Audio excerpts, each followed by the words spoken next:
Hello students, good morning. आज का हमारा जो टॉपिक है वो है packing fraction of simple cubic. Packing fraction of simple cubic. Packing fraction of simple cubic इसे एससीबी बोलते हैं। सिंपल क्यूबिक क्रिस्टल स्ट्रक्चर जो क्यूब के लिए है उसको एससीबी बोलते हैं शॉर्ट में।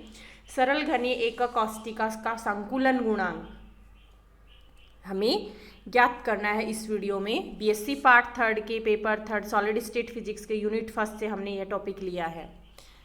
इसके बारे में हम पढ़ेंगे। नेक्स्ट देखते हैं हम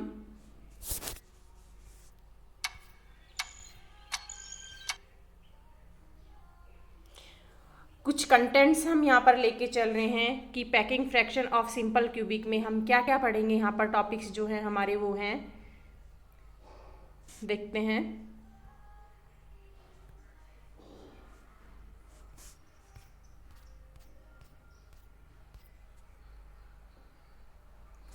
फर्स्ट जो हमारा टॉपिक होगा इससे रिलेटेड कोऑर्डिनेशन नंबर फाइंड करना होता है। यानी जैसे हम पैकिंग फ्रैक्शन फाइंड करते हैं उसके लिए सबसे पहले ज़रूरी होता है कोऑर्डिनेशन नंबर यानी समन्वय संख्या।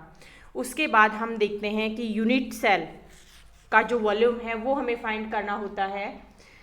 एकक कोष्टिका का आयतन पैकिंग फ्रैक्शन के लिए ज़रूरी होता है। लैटिस कांस्टेंट जालक नियतांक ज़रूरी होता है।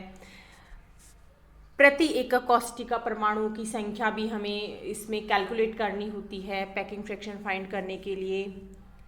और फिर हम यहाँ पर पैकिंग फ्रैक्शन फाइंड कर सकते हैं। यानी सबसे पहले हम कोऑर्डिनेशन नंबर फाइंड करेंगे, लैटिस कांस्टेंट फाइंड करेंगे, वॉल्यूम फाइंड करेंगे यूनिट सेल का, और उसके बाद number of atoms per unit cell find करेंगे। तब हम जाके यहाँ पर पैकिंग फ्रैक्शन फाइंड कर सकते हैं। उसके बाद का हमारा जो टॉपिक होगा fundamental vectors of primitive cell. अभाज्य कोष्टिका के मूलभूत सदिश हमें पता करना है तथा अभाज्य कोष्टिका का आयतन volume of a primitive cell ये हमें फाइंड करना होता है। उसके बाद हमें इसका एक एग्जाम्पल देखना होगा कि सिंपल क्यूबिक स्ट्रक्चर रखने वाले क्रिस्टल का एग्जाम्पल क्या हो सकता है। यहाँ हम देखते हैं सिंपल क्यूबिक यानी एससी।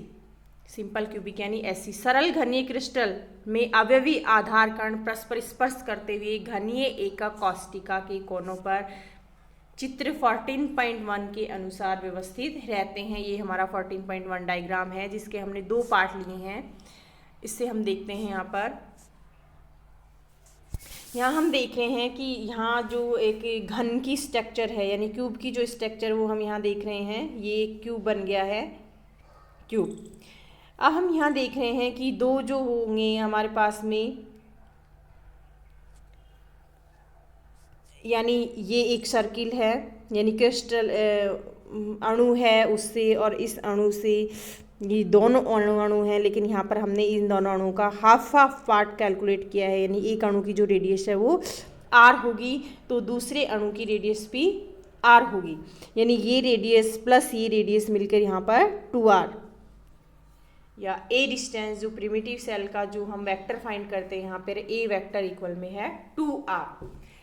इसको और सिंपल करने के लिए हमने इसको इस तरह से भी माना है कि इस घन का एक जो पार्ट है जो स्क्वायर पार्ट है उसमें हम देख रहे हैं कि हाफ सर्किल एक सर्किल की रेडियस आर है, दूसरी सर्किल की रेडियस आर है। तो यानी ये जो है ये टोटल हमारी जो डिस्टेंस होगी वो होगी 2r। ये हम लेके चलेंगे। नेक्स्ट हम देखते हैं कि समन्वय संख्या यानी कोऑर्डिनेशन नंबर क्या होता है। क्रिस्टल जालक संरचना में किसी परमाणु के चारों तरफ स्थित निकटतम परमाणुओं की कुल संख्या। क्रिस्टल जालक संरचना में किसी परमाणु के चारों तरफ स्थित निकटतम परमाणु की कुल संख्या उसकी समन्वय संख्या कहलाती है। यह संख्या कोष्टिका में परमाणुओं द्वारा घिरे आयतन के परिमाण को निर्देशित करती है। घनीय संरचना के एकक कोष्टिका में प्रत्येक परमाणु समान दूरी पर निकटतम 6 परमाणु से घिरा रहता है। अतः सरल घनीय की समन्वय संख्या 6 होगी। चूंकि हम यहाँ देख रहे हैं कि निकटतम परमाणु की कुल संख्या ही यहाँ पर कोऑर्डिनेशन नंबर कहलाती है। यहाँ हम देखते हैं कि ये हमारा एक एटम है, यह कितने एटम से घिरा हुआ है, 1 2 3 4 5 6, यानी इस सरल सिंपल क्यूबिक का जो कोऑर्डिनेशन नंबर है वो क्या होगा, 6 होगा। नेक्स्ट हम देखेंगे लैटिस कांस्टेंट, जालक नियतांक। लैटिस कांस्टेंट क्या होता है, यदि सरल घनीय एकक कोष्टिका का जालक नियतांक a है, प्रिमिटिव सेल का जो वेक्टर हम लेते हैं उसको हम a से माने, तो यह दूरी स्पर्श करते हुए दो परमाणुओं के केंद्रों के बीच की दूरी के बराबर होती है, यानी a इक्वल में 2r, a इक्वल में 2r यहाँ पर लैटिस कांस्टेंट होगा, जहाँ पर r परमाणु की प्रभावी त्रिज्या है, इफेक्टिव रेडियस होगी। एकक कोष्टिका का आयतन होगा, चूंकि जो क्यूब का जो आयतन है, वॉल्यूम है, वो होता है भुजा क्यूब, साइड का क्यूब होता है। साइड यहाँ पर a इक्वल में 2r है, यानी a क्यूब इक्वल में 2 का क्यूब 8 और r का cube r cube 8r cube. यहाँ पर वॉल्यूम होगा यूनिट सेल का होगा 8r क्यूब। नेक्स्ट है कि प्रति एकक कोष्टिका परमाणुओं की संख्या, number of atoms per unit cell हमें फाइंड करना है। चूंकि हम देख रहे हैं यहाँ पर सरल घनीय जालक के कोनों पर स्थित प्रत्येक परमाणु 8 एकक कोष्टिकाओं में साझेदारी करता है। इसके एक कोष्टिका में एक परमाणु के 1/8वें भाग का योगदान होता है। चूंकि एकक कोष्टिका में 8 कोनों पर परमाणु होते हैं, इसलिए प्रति एकक कोष्टिका कितने हो जाएंगे, 8 × 1/8, 8 × 1/8 यानी 1। परमाणु की संख्या कितनी होगी, 1 होगी, प्रति एकक परमाणु की संख्या 1। अब हम फाइंड कर सकते हैं पैकिंग फ्रैक्शन, क्योंकि हमने पहले भी फर्स्ट टॉपिक में ही देख लिया है कि हमें अगर coordination number, lattice constant, unit cell का वॉल्यूम ये पता होता है तो हम यहाँ पर पैकिंग फ्रैक्शन फाइंड कर सकते हैं। इसे पीएफ से लिखते हैं। एकक कोष्टिका में परमाणुओं का आयतन, चूंकि एकक कोष्टिका में एक ही परमाणु होता है इसलिए उसका आयतन को हम लिखेंगे 4/3 πr³। एकक कोष्टिका में परमाणुओं का आयतन का फॉर्मूला होता है 4/3 πr³। एकक कोष्टिका का आयतन क्या होगा, यानी घन का आयतन होगा, वो होगा a³। अब हम यहाँ देख रहे हैं या तो a को r में कन्वर्ट करें या r को a में कन्वर्ट करें। अगर हम r को a में कन्वर्ट कर लेते हैं, यानी a इक्वल में हमारे पास 2r है, तो r इक्वल होगा a/2, r इक्वल में a/2, r³ यानी a³/8, a³/8 यानी ऐसे लिख सकते हैं हम इसे 4/3 πr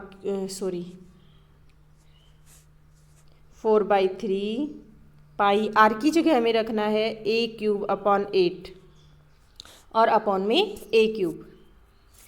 4 से 8 कैंसिल हो जाएगा, यानी 2 πa³/6 अपॉन में a³, πa³/6 अपॉन में a³, a³ से a³ कैंसिल हो जाएगी, यानी π/6, π/6। पाई की जो वैल्यू है वो 3.14 हम यहाँ पर यूज़ करेंगे। जैसे ही हम 3.14 को 6 से डिवाइड कर देते हैं तो यहाँ पर हमें पैकिंग फ्रैक्शन फाइंड हो जाता है 52% या 0.52। सरल घनीय एकक संरचना का जो पैकिंग फ्रैक्शन है कम होने के कारण यह संरचना लूजली पैक्ड स्ट्रक्चर होती है, यानी शिथिल संरचना, शिथिलता संकुलित संरचना होती है। अतः केवल एक तत्व जो पोलोनियम है वही इस संरचना को प्रदर्शित करता है एक स्पेसिफिक टेम्परेचर पर। अब हम बात करते हैं प्रिमिटिव वेक्टर्स की, फंडामेंटल वेक्टर्स की। यहाँ हम देखते हैं जालक नियतांक a वाले सरल घनीय जालक के लिए मूलभूत सदिश क्या होंगे, a x डायरेक्शन में ai कैप से लिखेंगे, y डायरेक्शन में इसे बी से लेते हैं हम। लेकिन यहाँ पर हम देखते हैं कि जो क्यूब होता है, क्यूब की सभी साइड्स इक्वल होती हैं, a इक्वल b इक्वल में c, इसलिए b इक्वल aj कैप और c इक्वल में a k कैप। ये इसके फंडामेंटल वेक्टर्स होंगे। यूनिट सेल, प्रिमिटिव सेल का जो वॉल्यूम है वो क्या होगा, ओमेगा से डिनोट करते हैं a vector dot b cross c। जैसे हम a b और c की वैल्यू यहाँ से पुट कर देते हैं, ai cap, aj cap, a k cap, यानी यहाँ से हम a b c की वैल्यू पुट कर दें तो हमारे पास वॉल्यूम आएगा a³ volume of a primitive cell, यानी इस घन का यानी क्यूब का जो वॉल्यूम है वो हमारे पास आएगा ए क्यूब। स्पष्ट होता है कि जो सिंपल क्यूबिक है स्ट्रक्चर में अभाज्य कोष्टिका यानी प्रिमिटिव सेल तथा यूनिट सेल दोनों का आयतन समान होता है। एग्जाम्पल वही होगा कि यहाँ पर पोलोनियम ओनली एक स्पेशल टेम्परेचर यानी स्पेसिफिक टेम्परेचर पर ही है स्ट्रक्चर शो करता है। अब हम कुछ ऐसे ही हम देखेंगे आगे, यानी ये अगर हमें आ गया होगा सिंपल क्यूबिक के लिए पैकिंग फ्रैक्शन फाइंड करना, ऐसे ही हम बीसीसी बॉडी सेंटर्ड क्यूबिक है। बॉडी सेंटर्ड क्यूबिक है। बॉडी सेंटर्ड क्यूबिक में क्या होता है, यूनिट सेल के 8 कोनों पर 8 परमाणु होते हैं। यूनिट सेल के 8 कोनों पर 8 परमाणु होते हैं तथा एक अन्य परमाणु केंद्र पर होता है, यानी बॉडी सेंटर्ड होगा। ऐसे फेस सेंटर्ड, यानी एक जो परमाणु है यहाँ पर वो उसकी हम बात करेंगे, वो यहाँ पर फेस पर होगा। फेस सेंटर्ड क्यूबिक, एफसीसी की जो फुल फॉर्म है वो है फेस सेंटर्ड क्यूबिक, यानी फलक जो होता है घनीय क्रिस्टल के एकक कोष्टिका के 8 कोनों पर एक एक परमाणु होता है तथा जितने फलक फेस होंगे उनके केंद्र पर भी एक एक परमाणु होता है, इसलिए फेस सेंटर्ड होता है। फिर आता है एचसीपी को हम बोलते हैं हेक्सागोनल क्लोज्ड पैक्ड स्ट्रक्चर होती है। इसमें क्या होता है कि इसमें एकक कोष्टिका के प्रत्येक कोने पर एक परमाणु, प्रत्येक षटकोणीय फलक के केंद्र पर एक परमाणु तथा कोष्टिका के अंदर 3 परमाणु होते हैं। ऐसे कुल मिलाकर इसकी जो कोऑर्डिनेशन नंबर है वो 12 होती है। ऐसे एफसीसी की कोऑर्डिनेशन नंबर 12 होगी, बीसीसी की 8 होगी और एससी की हमने पढ़ाई है वो 6 होगी। अगर हम रेडियस की बात करें, एससी के लिए a/2, ऐसे बीसीसी के लिए a√3/4, एफसीसी के लिए a√2/4 और एचसीपी के लिए a/2 होती है।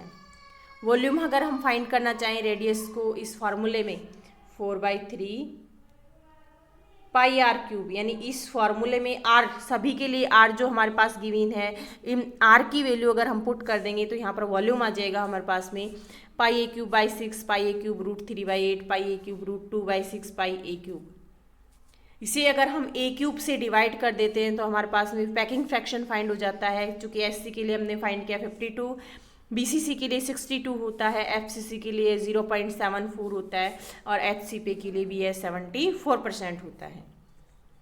यूनिट सेल का वॉल्यूम जो है वो होगा, प्रिमिटिव सेल का वॉल्यूम a³/2 a³/4 और a³/√2। एग्जाम्पल हमने इसका देखा, पोलोनियम ही होता है जो भी एक स्पेसिफिक टेम्परेचर पे स्ट्रक्चर को शो करता है। ऐसे ही बीसीसी के लिए लिथियम, सोडियम, पोटेशियम और क्रोमियम। एफसीसी जो शो करने वाले स्ट्रक्चर्स हैं वो होंगे copper, silver, AU and PT, platinum. Magnesium, zinc and cadmium जो हैं वो एचसीपी स्ट्रक्चर शो करते हैं। अगर हम यहाँ पर एक एग्जाम्पल की बात कर लेते हैं, चूँकि न्यूमेरिकल भी हमारे एग्जाम्स में पूछे जाते हैं 30 to 20%। जालक कांस्टेंट जो दिया हुआ है A=2√2 एंगस्ट्रॉम एफसीसी के लिए फलक केंद्रित, एफसीसी के लिए पूछा है ये। रेडियस हमें फाइंड करनी है। फलक केंद्रीय जालक के एकक कोष्टिका में परमाणु की इफेक्टिव रेडियस क्या होगी। चूँकि हम मानते हैं कि आर जो है ये हमें याद रखनी पड़ेगी टेबल, क्योंकि कंपैरिजन है तो याद रखना पड़ेगा। रेडियस जो होती है एफसीसी के लिए a√2/4 इस फॉर्मूले में अगर हम ए की वैल्यू पुट कर देते हैं तो ए इक्वल आता है 1 एंगस्ट्रॉम इफेक्टिव रेडियस।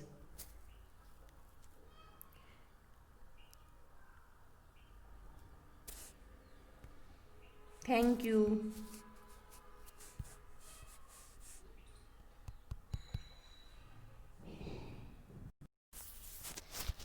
कुछ एग्जाम्पल्स हम इसके लेके चलेंगे या फिर हम असाइनमेंट की बात कर लेते हैं। यहाँ पर असाइनमेंट के तौर पे हमें फाइंड करना है कि HCP hexagonal closed packed structure, BCC body centred cubic structure and FCC face centred cubic structure के लिए हमें ये पैकिंग फ्रैक्शन फाइंड करने हैं। इस एग्जाम्पल यानी इस टॉपिक को देखते हुए हम ये क्वेश्चन सोल्व कर सकते हैं। Thank you.